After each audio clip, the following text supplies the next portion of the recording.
Παιδιά, παίζουμε Minecraft, λίγο γρήγορα όμως, παίζουμε, το κάνω στα ελληνικά.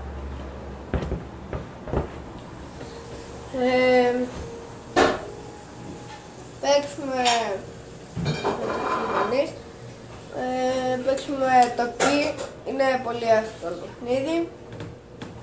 Παίξουμε μόνο 5, 4.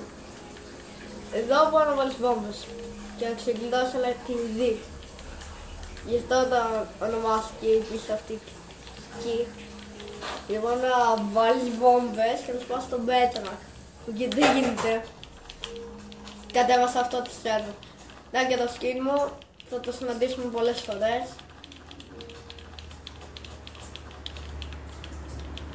Έτσι και...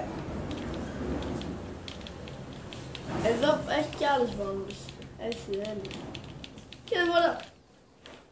Δεν έχω βάλει τόσο.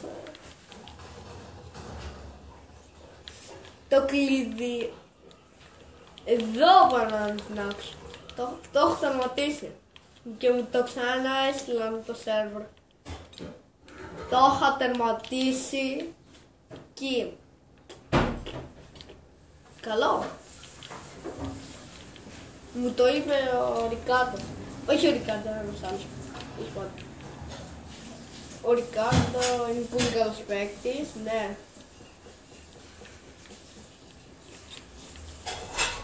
Σπον αράχνης. Το χειρότερο.